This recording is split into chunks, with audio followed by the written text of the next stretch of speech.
I would like some smarter people to explain in a way that middle America would understand the way that these IRGC proxies work and how the tentacles filter out to different countries and the countries that they've infiltrated and the ideals that they carry with them and how that and the way that they, like, living in Michigan, I know and I see how it happens and how they come in and get voted in and slowly start to push their ways on to everyday Americans and not assimilate to American ways of life and stuff. So I would like you to explain in a way that middle Americans will understand the dangers of these proxies and how they filter out all over the world. I know that's a huge thing to do, but I think that explaining that would be very helpful and go a long way in helping middle America to understand why this is so important and why the IRGC, when you talk about doing things in on other platforms, when we talk about the embarrassment of the IRGC or the humiliation of the IRGC and why that is so important with their.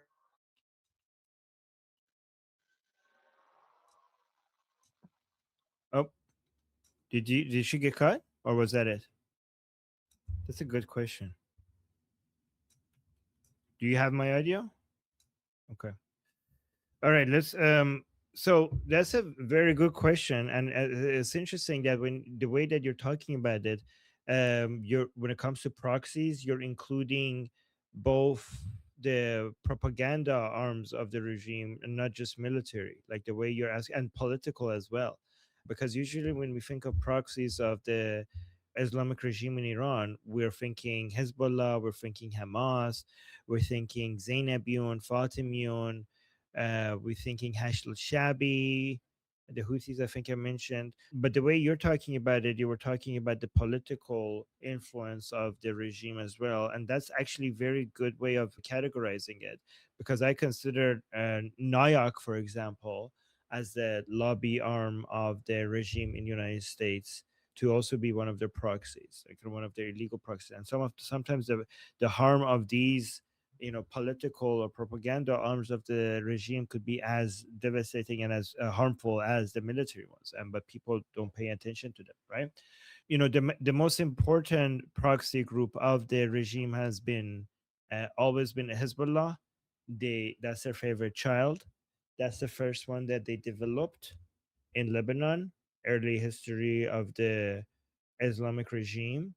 And almost everything else that the regime has done has been inspired and motivated based on the success that they had with Hezbollah, right?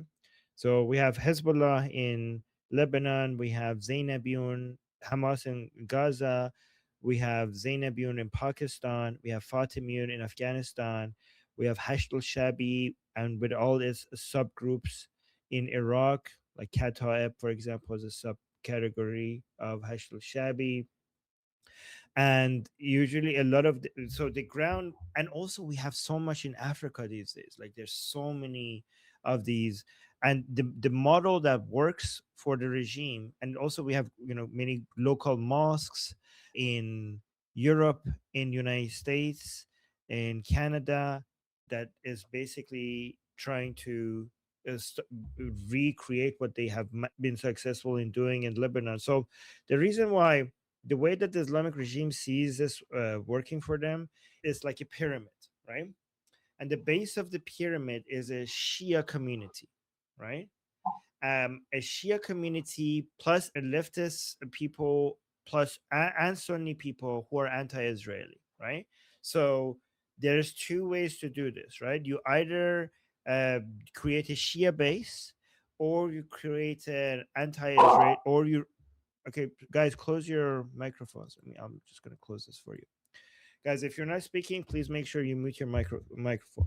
So the base that you either create or invest in is basically the fertile ground that you plant your seed in, right? So you either have a fertile ground of a Shia community, or an anti-Israeli Sunni or leftist community that will work as the base of your pyramid, right?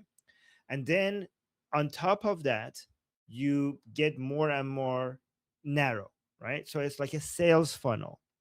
Once you have that, or you create that by creating mosques, by sponsoring imams in Africa, then you try to go to the second layer of the pyramid by focusing on the recognition of the regime in Iran to be the proper force to either represent Shiism, the Shia community, and or most of the time, and the main fighting force against Zionism and Western imperialism, right?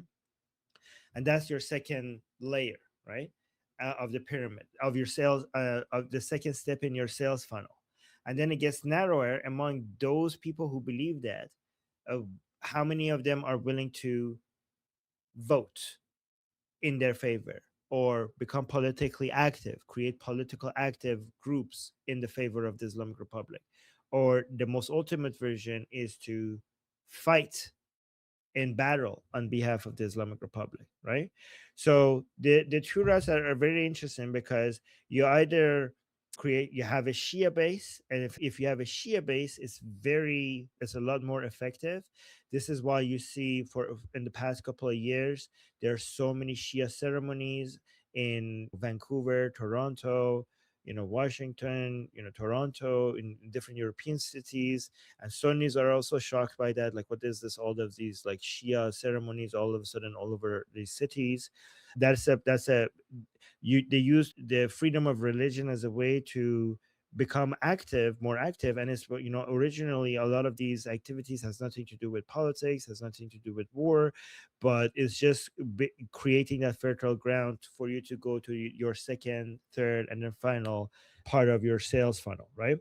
But again, because Shia Islam is not the majority of Islamic views, and also many people are not even Muslim, the less fertile ground to plant the seed in. But however, it's less fertile. However, there's more of it. There's more of this available to take advantage of. Is just the Palestinian cause, right? The Palestinian, so-called the terroristic Palestinian cause, is the number one tool for the regime to get allies and people who are willing to fight or become politically active for the Islamic regime outside of its borders, based on being against Zionism and Western imperialism. And this is why the so-called Palestinian cause has been the most successful propaganda tool by the Islamic regime when it comes to spreading its tentacles all over the Middle East, all over Africa, and then them trying to also repeat this in Europe and in North America. You could see why the axis of resistance, or the Palestinian cause, is sponsored by the Islamic Republic so much, is because their first proxy, which was Hezbollah, it was based on that. And that's why the reason why you see the Palestinian cause being such a global topic, even though it's like just in like a small place in the Middle East, is because of the Islamic Republic's success with Hezbollah, right? They created Hezbollah in Lebanon with the excuse that we are fighting against Israel in a way that other people were unsuccessful. And some success of Hezbollah against Israel made non-Shia, even some non-Shia Muslims support them, and made even non-Muslims, anti-Israeli people support them. And they saw how much they managed to control Lebanon as an entire country. And then they repeated that with Syria, they repeated that with Iraq, they repeated that with Yemen. And you're like, holy shit, this is amazing. This Palestinian cause. See, this is why I think the Islamic Republic would never want the people in Palestine, so-called Palestine, to actually have good lives, like to actually ever get to a point where things are working out for them, because their suffering has been such a great tool for their propaganda and an excuse for their global. Here's one thing I'll tell you: there's nothing that unites Muslims more than anti-Jewish hate, right? And there's nothing that unites all of these garbage ideas and these anti-liberty movements more than each other, more than hatred for Israel as a country, or anti-imperialist agendas.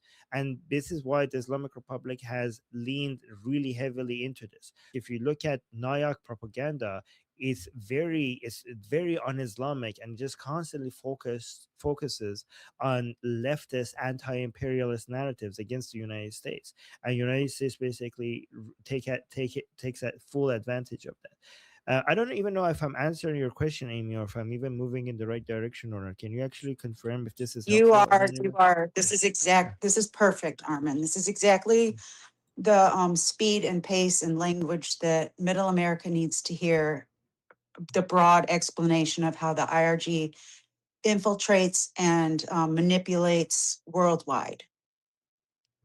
Okay, well, fantastic. I know that some other people also want to respond to this, so I think their perspective would add a lot to this as well. So let's get to them. First to respond, we have Sketch. Is there any way I can share my screen? Okay, yeah, we could give you allow screen sharing. I just did allow screen sharing for you, but would it just be mindful of other people as well that are waiting to respond if you can. Yeah, but thank you. Yeah, now you should be able to share your screen. There you go. Okay, can you guys see this? Yes. Okay, this is from Prince Reza Pahlavi's page. This is from Nufti. Nufti has a handy little booklet here. You hit read now, and it shows you basically operations in the US that are being done by the IRGC, right? So you can open it up, and this booklet will tell you different places in the US where they are working. This is in Maryland. This is Virginia.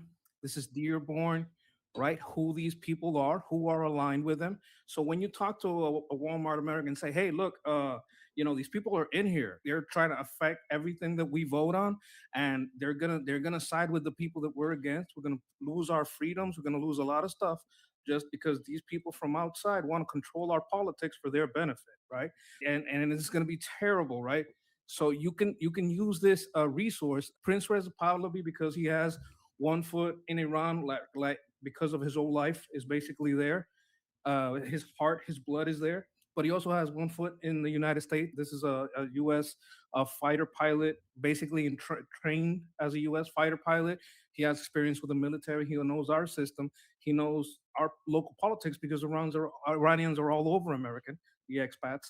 So he knows how these people are operating within the U.S. border. So in Houston, this goes through every city, right? So I think this is a fantastic resource that people can use. And from the bottom of my heart, I thank Prince Reza Pahlavi for having a resource like this available.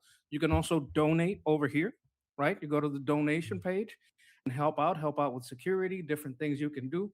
But I believe that this pamphlet, if you want to get down to the nitty gritty and talk to someone that's near you about a specific city near you, I believe this would be a great resource that you can use to explain to Americans why this affects them directly.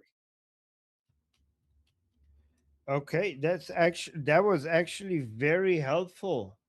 Thank you. Can you guys, if you let me actually give you the link to it in the YouTube chat, and also Sketch, if you could share it with the people in this school, the link to it as well. And for people who are watching this later and don't have access to the chat, what you could search for is the let me see, the Islamic Republic's influence network in United States. If you search for that in, let me see, with the, yep, that it would be the first thing that shows up. Okay, let me actually give the link to this in the chat for people who want to have access to this. Very good share. Thank you so much. Thank you so much, Sketch. I think that's the link. Let me see if you have the same link. Yes, that is the link. Okay. And guys, yeah, just search for this. The Islamic Republic Islamic Republic's influence network in the United States, it will be the first thing that shows up on Google. Thank you so much for Sketch. That was an amazing find. Yeah. And that was so fast. Sketch, are you doing teacher's pet right now? I love it. Okay, next we have Mr. Jeffrey. I believe in you. All good points. Again, Sketch, that was a real good find, especially considering the efforts of His Highness Prince Reza Pahlavi and the transitionary government and the link analysis between cells that are tied to the Mullah regime remnants in the United States. To that end, I'm going to build off that. This isn't just something new. This has been a long time in coming, right? So you have any number of different sub-state transnational terrorist organizations. I'm going to put that in the chat. If you go to 37 minutes, you'll see a certain someone ask Frank Gaffney regarding the role that, say, Islamic fundamentalist terrorists like the Muslim Brotherhood played in undermining U.S. interventionist foreign policy in Iraq, and or we were supposed to hit the Mullah regime in 2005 and on and on. So there's another document. It's called the Muslim Brotherhood's Long-Term Strategic Plan in the United States. It was actually entered in as Exhibit 27 by the FBI against the Holy Land Foundation when the Holy Land Foundation was disassembled or taken apart by former President George W. Bush's FBI and State Department intelligence as being a front organization for Hamas. So Armin's not wrong. Like, he's very much tied to a lot of other groups that have organizational operational ties within and against with the Mullah regime and now the Mullah regime remnants. So what's the deal? The deal is that this isn't something that's just happening over there, right? Even though a lot of people might think, would like it to be. The liberating of Iran and ensuring the security of Iranian citizens is very much co-aligned with U.S. national interests and or the security of American citizens. And I'm not saying all members of the ULMA are bad. What I'm saying is that legitimately, this has been a long time in coming. The Mullah regime has had a consistent campaign of aggression and belligerency against the United States and our interests that have borne themselves out in any number of ways, not the least of which is politically, as Armin's talking about. I mean, the long-term strategic plan of the Muslim Brotherhood is very much exemplary of that. I just wanted to, just kind of bounce off or elaborate on some of that. Again, Sketch, that's a really good find, man. Well done. That link analysis was well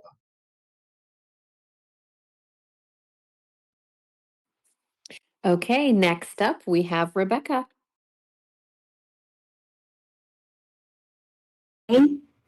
Right. So I actually, like, when I heard Middle Person America, so here's what I imagined. The guy that drives the truck through the fields and needs the oil, as well as Tucker Carlson. So in this question, the proxy is Tucker Carlson, all right? And I want to explain to the middlemen in America, for them, in their work, what is their positioning geopolitically. So the guy that is working in agriculture in America and fills up his truck needs two things. First, you need a truck. The truck requires rare earth minerals, which is 100% controlled by China. And in day-to-day, you need the oil. The oil is controlled by the United States. Now, why is Iran critical? Because you have two powers that have 100% of something, and that makes them dependent on each other. Unlike what Tucker Carlson is trying to say, that if America wouldn't be involved in Iran, then it would be like two equal powers, right? It's like, no. What would happen is that China, at least for the 2 decades, because it's going to take at least 2 decades to compensate on what China has and we don't, would have a monopoly that is critical. And I want to touch on the agriculture itself, because that's the other part. So what was the deals about? China depends on agriculture. They need to import it, and they depend on oil. If they take over Iran, no problem. Ukraine, Agriculture, no problem. USA, no leverage. China, yes, leverage. It's way worse. It's way worse that you wouldn't have in a truck to fill gas into at all. That's the thing, right? This is what the war is about.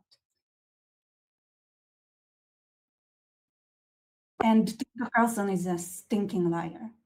It's not gonna make it equal. It's gonna make one party have something that you don't in a way that is detrimental to you.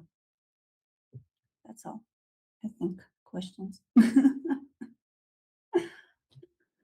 Thank Okay, you. next to respond, we have Shauna. Hi, sorry. Can you guys hear me? My cat is deciding that the keyboard is where she wants to be right this second. Yeah, I just wanted to say one of the things too that I'm noticing is I'm thinking about with this situation, I'm thinking about the middle of America, and I think everybody should do this, but I'm thinking about all the spaces that I touch and how to talk to those spaces and get them on the same page because they don't all have the same interest, right? So there's the middleman America. One of the issues, just for Rebecca's information, is that there's a lot of foreclosures going down on farms. And so that has absolutely nothing to do with the Iran war, but what they're thinking is like, why isn't the government paying attention to my concerns? That's an issue that we need to handle domestically, but we also need to be making sure that as people who are obsessed with international politics, we have to pay attention to some of the domestic stuff because only about 4% of Americans vote on international issues, and they're usually Republicans, and they're usually coastal people. That's just reality. So that's something that we need to keep in mind, these people and their concerns. And then the other thing I wanted to say, the other coalition is I follow a lot of like history nerds and I follow a lot of linguist channels. And one of the things that's starting to pop up is Arabic and French speakers in particular are starting to target English speakers and literally saying that if you only speak English, you're retarded. I mean, like, just to be really blunt about it, like they're saying Arabic, they're citing false studies, or they're citing studies that in a way that is false and saying that Arabic makes you more advanced, makes you more intelligent. They're sucking the Arabic language off, basically. But here's the thing, linguists who are actually trained in linguistics are getting pissed off because they actually know what those studies say, because they actually have background in that science. And they're like, you're just being bigoted against Anglophones. And a lot of these people are like liberal hippie types. They're not necessarily picky or not necessarily political, but they're just getting pissed off because they see it as bigotry. And we need to, as a hawkish type of person, we need to remember that we want to make peace with our liberal, like hippie, peace, love, and rock and roll type of people, because those egalitarians, while it can go too far, they also can be played to our side because they're not going to like the Islamic, I don't know, like supremacy either. Right? They're not going to like it because they don't like inequality. That's their fundamental baseline, and they're getting mad.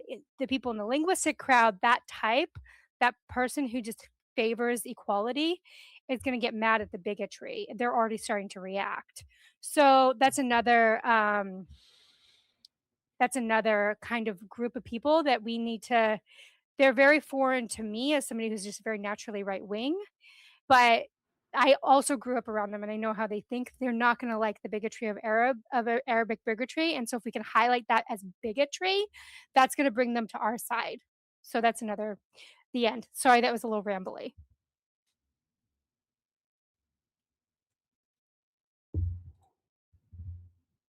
Okay, BT? Is BT here? We have Dr. Halda.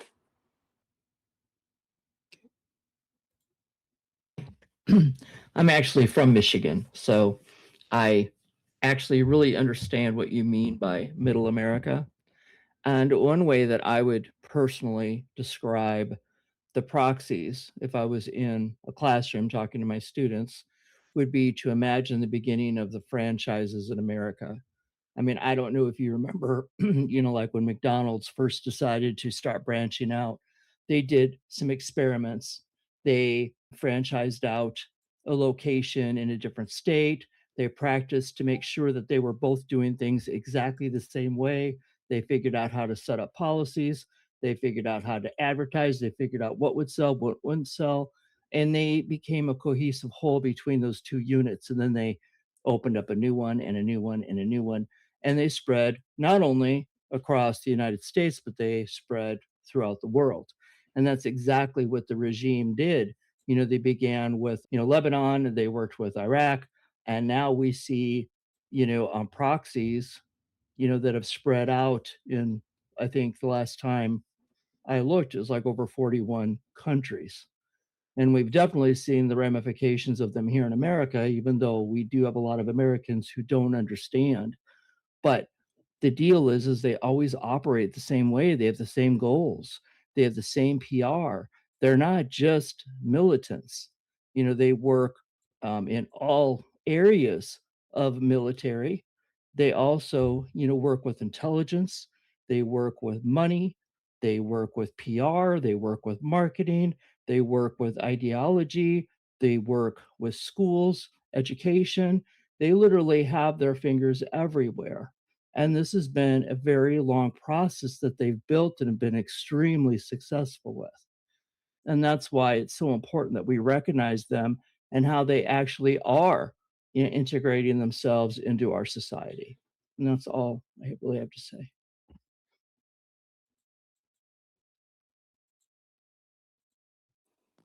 Okay, Armin, finish us up. Okay, one thing that I wanted to mention with regards to teaching languages is that if you see people trying to spread Arabic as a language, is probably not the Islamic Republic. I mean, it might be, but it's most of the time the Islamic Republic is pushing Persian because they're trying to demographically re-engineer Iran. So they're mostly pushing Persian, not because they like Persian more than Arabic, but because that's the most useful tool for them to connect to, because their base is in Iran, and if they want to connect with a global, if they want to create a global alliance with leftists and, you know, Muslims around the world, that is the language that would benefit them the most. And I think more people need to, now that we're talking about proxies, I do think that we need to talk about what the Islamic Republic is doing in Africa and in South America.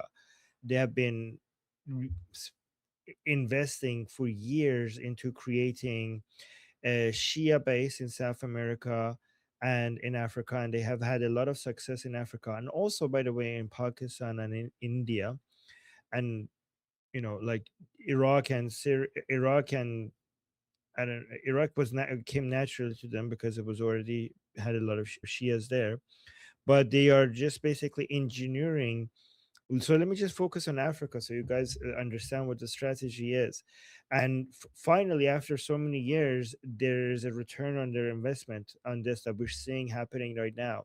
And this is like a long time planning from the Islamic Republic, and it's actually kind of smart. So the Islamic Republic is trying to be the first ever state in history that managed to topple its own people before the people topple it.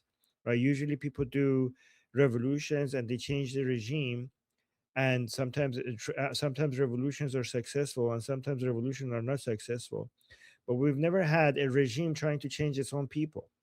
I mean, not to this extent, at least, right? So when people are not happy with the regime, they try to change it. But when regimes are not happy with their own people, they try to suppress them. This regime came up with the genius idea: what if we completely change the people in Iran? And they have done. And again, this is why the clock is ticking, and a lot of Iranian people are nervous because they do see them being replaced on a mass scale that never has. Like, I mean, I haven't at least seen it being done on this scale. But one thing, for example, some of these policies includes going to the poorest places on earth. And guys, by the way, I know if some people want to correct me, like, actually it has been done here and there. Okay, I'm just talking about the scale of what the Islamic Republic has in mind. I'm pretty sure you guys have examples of this being done in other places, right? But let me just give the examples of what I'm talking about. Yeah, I do mean weaponized. I know weaponized immigration has been done. Like, I mean, even the Democrats in the United States weaponize immigration. Everybody weaponized immigration. I'm not talking about that. I'm talking about, let me give you some examples. For example, creating a people like, so for example, when you're complaining about the Democrats, they're weaponizing migration, okay? But the Islamic Republic is engineering an entire population of people in so many different ways.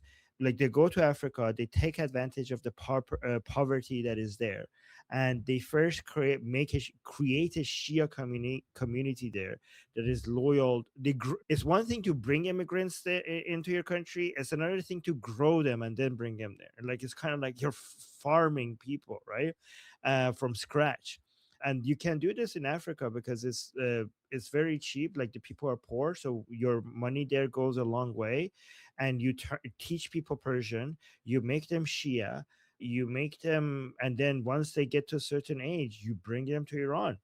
And the ones who stay in Africa will become a voting base that makes you become a population in those countries that are loyal to you. And at some point you could do demographic engineering in those countries, and then you have more countries that are loyal to the ayatollahs in Tehran, which from a international law perspective would have more votes in the UN, for example, that are more aligned with you. So it benefits them in so many different ways.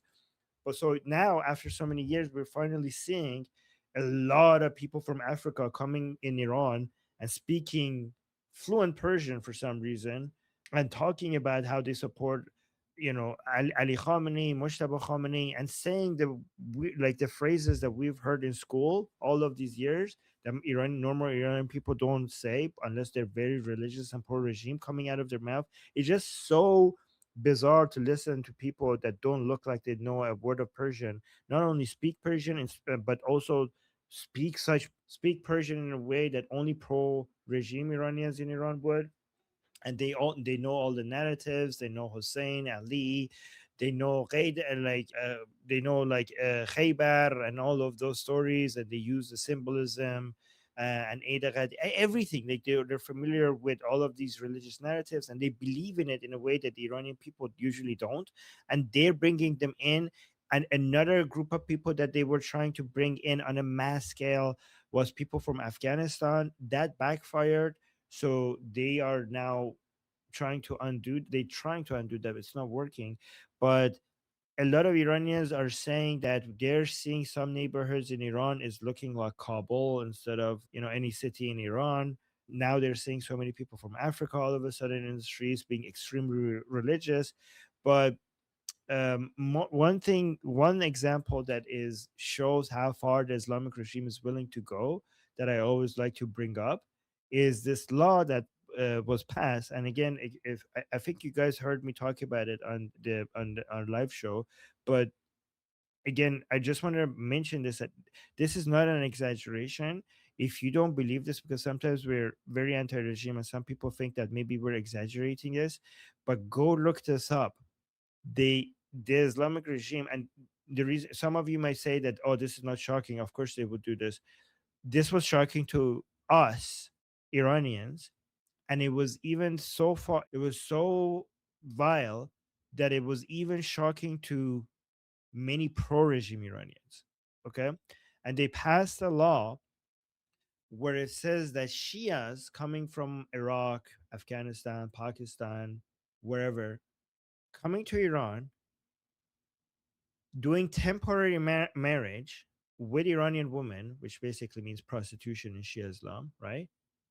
If they come and do temporary marriage with Iranian women, they get rewarded. Basically, if they come and buy Iranian women for sex, they get rewarded with permanent residentship by law, and a special class of permanent residentship, which is different from the normal permanent residentship that you have in Iran, which is a type of permanent residentship that allows you to buy land in Iran, to own property in Iran. So permanent residentship in Iran doesn't give you the right to own property, but this new category of permanent residentship that you would get rewarded with if you come to Iran and buy Iranian women to have sex with would have that advantage. And they passed this as law because they were trying to get Shias outside of Iran to come and make Shia babies inside of Iran to stay in Iran to increase the Shia population.